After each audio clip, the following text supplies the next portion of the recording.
I'm Kate Chaplinsky, and as part of our 2017 candidate conversations on the HAN network, I'm joined today by Vicki Tesoro, who's a Democrat running for First Selectman of Trumbull. Now, Vicki, you have a long service record in Trumbull, formerly on the town council, currently appointed to the Board of Finance last year. And you've also worked with the Trumbull Partnership Against Underage Drinking and Drugs, big part of that as well. And 2 years ago, you ran against incumbent Tim Herbst, and you lost. It was a narrow loss, but you lost to him. Why did you decide to run again? Well, since you said exactly how you introduced me, I've had a long service to this town. First as a volunteer for almost 20 years, and then as a town council member and Board of Finance member. And I have very strong principles and believe always in doing the right thing. So I believe that a lot of the issues that I ran on 2 years ago are the same issues that we're still facing in Trumbull. And that was one of the impetus, one of the reasons why I decided to run again. And it was a very close election last time, and I hope this time that it's different and that we win the election this time so that we can make some real change in Trumbull. Now, obviously a big issue for any municipal leader is the budget, keeping taxes down. What's your approach going into that, looking for savings or looking for new revenue? Well, we will have a real challenge for next year. We may even have a challenge for this year. We believe the state budget issue is settled. We hope it is anyways, and the impact on Trumbull is much less severe than we thought it was going to be, which obviously is a very good thing. But our own budget, we will have a problem next year no matter what. As I said, the state will be settled, we hope, but our own budget, we have a $1.8 million hole in our budget this year, which the current administration does not want to talk about. So that hole is called a funding cliff, and that was caused because this administration took $1.8 million out of the general fund to artificially lower our taxes. So when you begin the next year's budget deliberations, you're already almost $2 million in the hole. So we need to look at controlling spending, number one. First priority. I will not look to raising any revenues, but I will look to controlling spending. Over the last 7 years, or last 6 years, excuse me, we have spent over $8 million on legal fees and consulting fees. That is an exorbitant amount of money. That's where I will look first. I will look at those kinds of wasteful spending. I will also look that we have overpriced executives in town hall that we need to look at. We need to look at our take-home car policy. We have 32 take-home cars in Trumbull. Some of our surrounding communities, like Shelton, have 11. Monroe has 9. Why do we have 32? So those are the areas I will look to first before I look at any kind of expenses to decrease in our vital municipal services. As far as I'm concerned, public safety is non-negotiable. We should look at only services that are not vital to our community before we go anywhere. That's why I'm saying we should look at legal fees, consulting fees, high-priced executives, take-home cars, expenses like that. And then I'll work with our department heads because they know best where they can reduce their departments. So I would have in-depth discussions with them before I would remove any type or make a focused look at any type of expenses without their input. And now something that's come up recently is leaf collection and the potential elimination of that based on some comments you made at a recent event, and your opponents on the other side have kind of used that as something that you would eliminate leaf collection if elected to office. Is that true? What is your actual stance on leaf collection in Trumbull? Now, we should say leaves are not bagged in Trumbull. They do not have to be bagged, yes? No, they can be, but they don't have to. That's an option for people. Right. I'm not sure they even know they have that option, but there's an option to bag. But we do have the vacuum program in town. Now, again, I was accused of saying that I was going to, or I said that I was going to eliminate the leaf pickup program. That's absolutely false. I never said that. What I said at the debate, where I was quoted or said by Mr. Herbst that I was going to eliminate the program, I said we needed to look at the LEAF program. And that was in context to the severe budget cuts that we were expecting from the state. The conversations that we've had this year about any of type of reductions in spending had to do with the possible impact of those cuts. Now, I have to make a remark about the Board of Finance meeting in September, where this conversation came up. And it came up because Mr. Herbst came to that meeting with suggestions about how we could deal with the possible cuts from the state. And I happened to bring with me the document that he handed out at that meeting.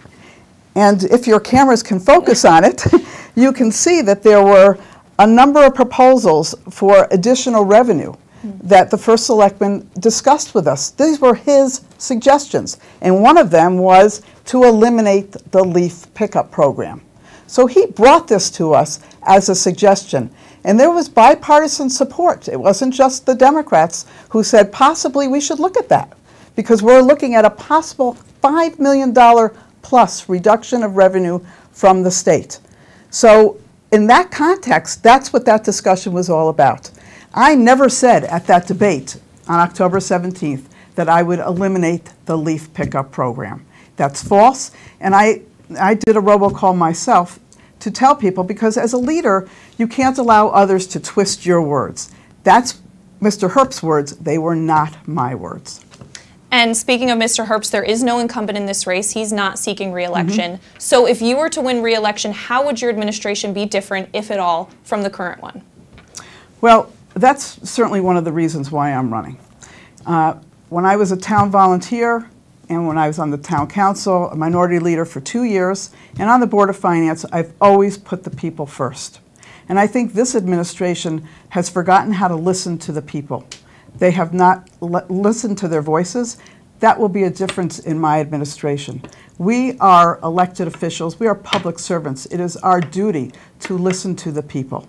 So I will change that in my administration. And I'm doing that, and you can see how I'm doing that already by my under-ticket, the people that I've asked to run with me. I have former Republican leaders, I have independent voters, and I have Democrats on my ticket, because I know how important it is to have diverse voices within your own party to discuss issues. And I want to have an inclusive government, a transparent government, and a civil government, so that people can once again trust government in Trumbull. And I want our government to reflect the best of our community, because Trumbull is a wonderful community. And I don't ever say that when I'm talking to people at coffees or at the debates or wherever I am. I've lived here for 26 years. I would be the biggest hypocrite anywhere if I said this was just a terrible place. Trumbull is a wonderful community. We can make it even better. All right. And another big issue recently has been town council districts. How many do you think there should be? Well, I believe there should be 7.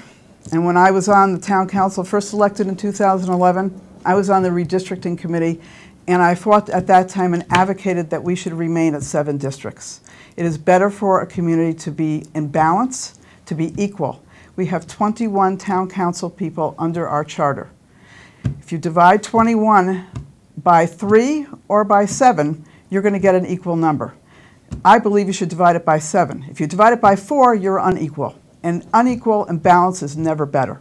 So 7 is where I will still advocate for. We had 3,000 people, not we, I should say, the 7 Districts Committee garnered 3,000 signatures from people in Trumbull asking for that to be reconsidered.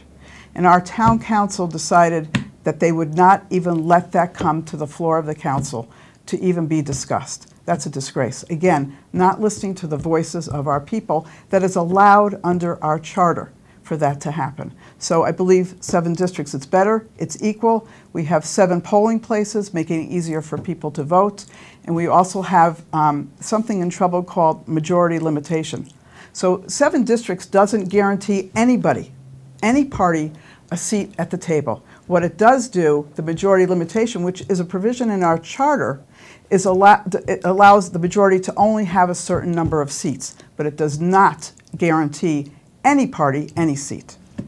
All right, and Vicki, what's your position regarding the proposed senior community center that's been talked about quite a bit? Well, again, I have to be perfectly honest. In 2015, when I ran, a community center was part of my platform at that time. But if I had won, what I would have done was to really ask the community first, do you want a community center? And that would have been a basically simple thing to do a relevant, statistically accurate survey to get that answer. That was not done this time. A survey was done, but it certainly was not done, I believe, properly. So right now, we have spent $1.6 million on property on Old Churchill Road. We've invested close to $200,000 in plans. I believed, and I continue to advocate for, that we should have had a vote, a referendum, at this municipal election.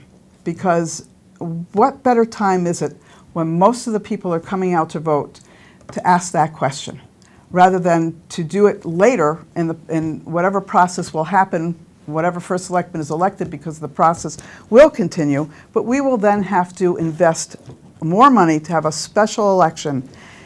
And a little known fact for most of our public is that the referendum language that was put in our charter in 2011, there is no threshold for the amount of people that need to vote on that referendum.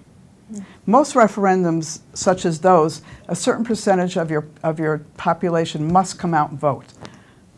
This referendum has no threshold. So 20 people can come out and vote for the community center. And if 11 of them say no, then there's no community center. Or if 11 of them say yes, then there is a community center. So for 11 people, possibly, I'm not saying that's going to happen, why would we want a small amount of people to make a big decision for the community? So that's why I believe it should have been now, but I will certainly push for that referendum because it isn't now. And it isn't now because the current administration believes that that referendum would have failed at the municipal election. And I have more faith in our electorate than that. All right, and Vicki, finally, any other issue we haven't touched on that you want to address if elected to office? Well, again, you know, my priority is always public safety, top priority. I want to keep taxes stable by reducing spending and effectively growing our grand list. I want to make sure that our great school system is even better.